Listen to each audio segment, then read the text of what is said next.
తెలంగాణలో పార్టీ పెట్టి ప్రజల మనలను చురగొనడానికి ప్రయత్నం చేసిన షర్మిల కాంగ్రెస్ పార్టీలో విలీనం చేయదలుచుకున్నారు తన పార్టీని. ప్రస్తుతం ముఖ్య నాయకులతో కార్యకర్తలు సమావేశం నిర్వహించారు. అసలు ఏం మాట్లాడారు షర్మిల వీళ్ళందరితో అనేటువంటి తెలుసుకుందాం. పిట్టా రామరెడ్డి గారు ఉన్నారు, వైఎస్ఆర్టీపీకి సంబంధించినటువంటి నాయకులు. మేబీ ఇది మీది వైఎస్ఆర్టీపీ నాయకులుగా ఇదే చివరి ఇంటర్వ్యూ ఉండొచ్చు. ఏం చెప్తారు, అసలు ఏం మాట్లాడారు? ఈరోజు వైఎస్ఆర్ తెలంగాణ పార్టీ రాష్ట్ర కార్యాలయంలో ముఖ్య నాయకులతోటి మా నాయకురాలు షర్మిలమ్మ గారు సుదీర్ఘంగా చర్చించడం జరిగింది. కాంగ్రెస్ పార్టీలో విలీనానికి సంబంధించినటువంటి ప్రక్రియ గురించి 2 రోజుల్లో, అంటే ఈ చర్చలు అనేటువంటివి 2 రోజుల్లో మరి ముగియబోతా ఉన్నాయి విలీన ప్రక్రియ. ఏది ఏమైనప్పటికీ షర్మిలమ్మ గారి యొక్క పోరాట పటిమ, షర్మిలమ్మ గారి యొక్క చరిస్మాని వాళ్ళు గుర్తించి కాంగ్రెస్ పార్టీలో విలీనాన్ని వాళ్ళు ఆహ్వానించారు కాబట్టి ఆ దిశగా ఈరోజు చర్చలు జరిగినాయి. మరి జూలై 8, 2021 వైఎస్ఆర్ తెలంగాణ పార్టీ ఆవిర్భావం తర్వాత అలుపెరగని పోరాటం, షర్మిలమ్మ గారు చేసినటువంటి ధర్నాలు కానీ, దీక్షలు కానీ, రాస్తారోకోలు కానీ, నిరుద్యోగుల సమస్యలను వెలికితీసింది షర్మిలమ్మ. కాబట్టి ఇవాళ రాష్ట్రంలో ప్రతి ఒక్కరు కూడా గుర్తించారు. మొన్న జరిగినటువంటి ఎన్నికల్లో కూడా మా శక్తికి సరిపోవట్లేదు కాబట్టి కాంగ్రెస్ పార్టీకి మనం తోడైతే కేసీఆర్ యొక్క అరాచక అవినీతి పాలన నంపాలి అని అంటే అది మనం కాంగ్రెస్ పార్టీతో జతగలిస్తే తప్పకుండా సాధ్యమవుతుంది అని చెప్పేసి మొన్న ఎన్నికల్లో కాంగ్రెస్ పార్టీకి బేషరతుగా మేము మద్దతు ప్రకటించి ఆ ఎన్నికల్లో మా క్యాడర్ ఎక్కడికక్కడ పనిచేయడం వల్ల మా ఎయిమ్ నెరవేరింది. కేసీఆర్ని గద్దెదించాం కాబట్టి కాంగ్రెస్ పార్టీలో అధికారంలోకి వచ్చింది. కాంగ్రెస్ పార్టీ అధికారంలోకి రావడానికి వైఎస్ఆర్ తెలంగాణ పార్టీ యొక్క పాత్ర చాలా అమోఘమైనది, చాలా గొప్పది, పెద్దది అని చెప్పి హైకమాండ్ పెద్దలు గుర్తించిన తర్వాత ఎట్టి పరిస్థితుల్లోనైనా సరే మళ్ళీ వైఎస్ఆర్ తెలంగాణ పార్టీ కంటిన్యూ అయితే మళ్ళీ మనకి ఇబ్బందికరంగా ఉంటుంది కాబట్టి కాంగ్రెస్ పార్టీలో విలీనం చేసుకోవాలని చెప్పేసి చాలా మరి వారి యొక్క కోరిక మేరకు, వారి యొక్క ఆహ్వానం మేరకు మేము ఈరోజు రాష్ట్ర కార్యాలయంలో ప్రత్యేక సమావేశం ఏర్పాటు చేసుకోవడం జరిగింది. తప్పకుండా మా నాయకురాలు అదే దిశగా చాలాసేపు డిస్కస్ చేశాం. ఇక్కడ కష్టపడి పనిచేసినటువంటి లీడర్లకు కూడా వారి స్థాయికి తగ్గట్టుగా రేపు రానున్న రోజుల్లో నామినేటెడ్ పోస్టులలో వారికి అవకాశం కల్పించేటువంటి బాధ్యతను కూడా తీసుకుంటారు. ఈ పాటికే హైకమాండ్ పెద్దలతో కూడా చర్చించడం జరిగింది. మరి కాంగ్రెస్ పార్టీలో జాయిన్ అయిన తర్వాత వీరికి కూడా తగిన గౌరవం, గుర్తింపు ఇవ్వడం జరుగుతుంది. ఎప్పుడు వెళ్తున్నారు షర్మిల ఢిల్లీ? షర్మిలతో పాటు మీరు ఎప్పుడు వెళ్తా ఉన్నారు? అసలు ఏం చెప్పారు?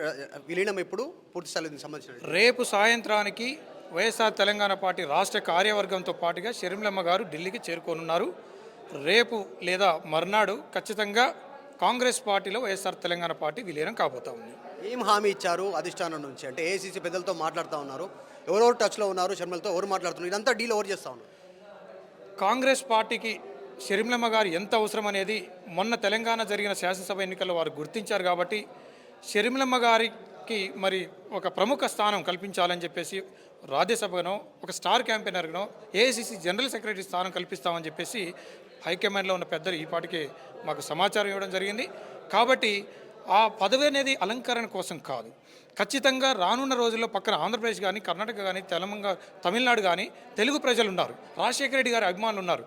రాజశేఖర రెడ్డి గారి లెగసీని షర్మిలమ్మ గారు తీసుకొచ్చి రేపు పార్లమెంట్ ఎన్నికల్లో అధిక స్థానాలు కైవసం చేసుకోవాలంటే షర్మిలమ్మ గారి యొక్క అవసరం ఉంది. కాబట్టి తప్పకుండా ఇమీడియట్గా మరి వెంటనే వైఎస్ఆర్ తెలంగాణ పార్టీని కాంగ్రెస్ పార్టీలో మరి విలీనం చేసుకోవాలని చెప్పేసి వారు ఆలోచన చేశారు. రామరెడ్డి గారు ఆంధ్రప్రదేశ్లో పూర్తిగా ఫోకస్ చేయనున్నారు. షర్మిల ఆంధ్రప్రదేశ్కు పరిమితం చేయనున్నారు. ఆంధ్రప్రదేశ్లో పూర్తిగా స్టార్ క్యాంపెయినర్గా కానీ, లేదంటే అధ్యక్షురాలు కానీ నియమించనున్నారు ఆంధ్రప్రదేశ్ కాంగ్రెస్ అనేటువంటి వార్తల నేపథ్యంలో. అక్కడ గిడుగు రుద్రరాజు ఆయన స్టేట్మెంట్ ఇచ్చారు. ఆర్కే ఆల్రెడీ వైఎస్ఆర్ సిపి ఎమ్మెల్యే ఆయన స్టేట్మెంట్ ఇచ్చారు, షర్మిలతో ప్రయాణం చేస్తానటువంటిది. ఏపీలో ఈమె ఏం చేయబోతా ఉన్నారు? షర్మిలమ్మ గారు చరిస్మా ఉన్న గొప్ప నాయకురాలు కాబట్టి మా రాష్ట్రానికి వస్తే మా పార్టీ లాభపడుతుంది, నాయకురాల కింద పనిచేసేటువంటి అదృష్టం దక్కుతుందని చెప్పేసి అక్కడ నాయకులు కోరుకోవడం ఏమాత్రం తప్పులేదు. ఎందుకంటే మేము తెలంగాణలో షర్మిలమ్మ గారితో ప్రయాణం చేశాం, ఎంతో సంతోషంగా ఉన్నాం.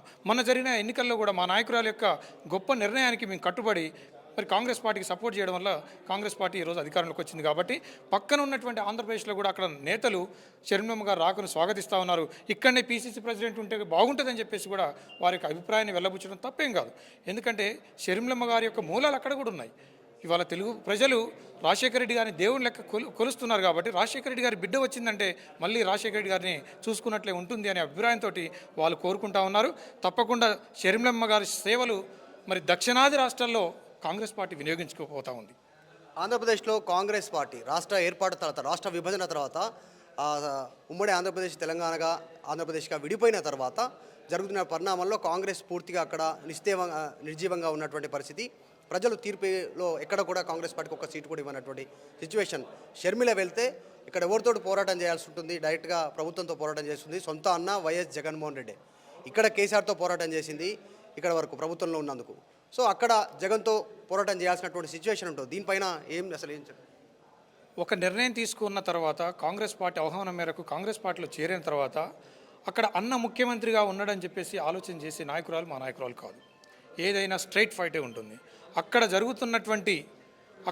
గవర్నమెంట్లో జరుగుతున్నటువంటి లోపాలని ఎక్కడైనా సరే ఎండగడుతుంది. తప్పకుండా కాంగ్రెస్ పార్టీ మరి రేపు అధిక స్థానాలు కైవసం చేసుకునే దాంట్లో అహర్నిశలు కష్టపడి ప్రచారంలో పాల్గొంటుంది. ఇక్కడ కాంగ్రెస్ అధికారంలోకి వచ్చింది, ఇందిరమ్మ రాజ్యం అంటున్నారు. మరి ఆంధ్రప్రదేశ్లో ఎవరు రాజ్యం తీసుకొచ్చే ప్రయత్నం చేస్తారు? ఎందుకంటే ఆల్రెడీ అక్కడ రాజన్న రాజ్యం అంటూ వైఎస్ జగన్మోహన్ రెడ్డి ఆ ప్రభుత్వం ఉంది. షర్మిల మరి రాజన్న రాజ్యానికి పులి స్టాప్ పెట్టి ఇందిరమ్మ రాజ్యం కోసం ప్రయత్నం చేశారు. గతంలో ఇందిరమ్మ రాజ్యం కోసమే ప్రయత్నం అంటూ రాహుల్ గాంధీని పీఎం చేయాలంటూ వైఎస్ రాజశేఖర రెడ్డి గతంలో చెప్పారు. మనం ఇప్పుడు ఒకటి ఆలోచన చేయాలి. ఇవాళ షర్మిలమ్మ గారిని కాంగ్రెస్ పార్టీలో తీసుకుంటున్నారు అని అంటేనే రాజశేఖర రెడ్డి గారి లెగసీని, రాజశేఖర రెడ్డి గారి సంక్షేమ పథకాలని మళ్ళీ పునర్జీవం పోయడం కోసమే కదా.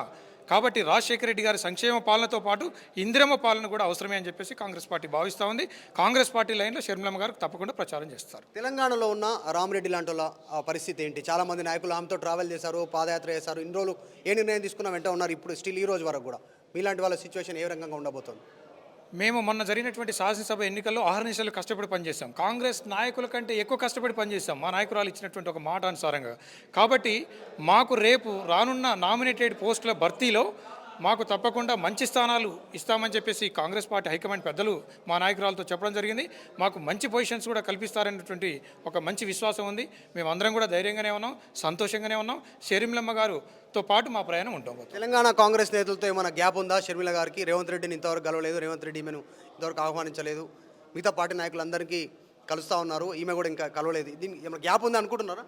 అటువంటి గ్యాప్ ఎక్కడ మేమైతే అనుకోవడం లేదు. ఎందుకంటే సీఎం గారు బిజీగా ఉన్నారు, మా నాయకురాలు కూడా మొన్నటి వరకు అందుబాటులో లేరు, మొన్ననే వచ్చారు. కాబట్టి తప్పకుండా రానున్న రోజుల్లో కాంగ్రెస్ పార్టీలో జాయిన్ అయిన తర్వాత అందరం కలిసే ప్రయాణం చేస్తాం. Okay, right. Thank you so much Pitta Ramareddy గారు. ఇది చెప్తా ఉన్నారు. షర్మిల త్వరలోనే ఢిల్లీ వెళ్ళనున్నారు, కార్యవర్గ సభ్యులతో పార్టీని విలీనం చేయబోతా ఉన్నారు అనేటువంటిది. ఆంధ్రప్రదేశ్లో కూడా ఖచ్చితంగా పార్టీ గెలుపు కోసం ప్రయత్నం చేశారు, పార్టీ బలోపేతం కోసం కృషి చేయనున్నారు కాంగ్రెస్ పార్టీ కోసం అనేటువంటి చెప్తా ఉన్నారు వైఎస్ఆర్టీపీ నాయకులు. వీడియో జర్నలిస్ట్ జాఫర్తో మధు మల్కేడ్కర్, హైదరాబాద్. మరిన్ని వీడియోస్ కోసం ఛానల్ ని సబ్స్క్రైబ్ చేయండి. లేటెస్ట్ అప్డేట్స్ కోసం వాట్సాప్ ఛానల్ ని ఫాలో చేయండి. అండ్ లింక్ డిస్క్రిప్షన్ లో ఉంది.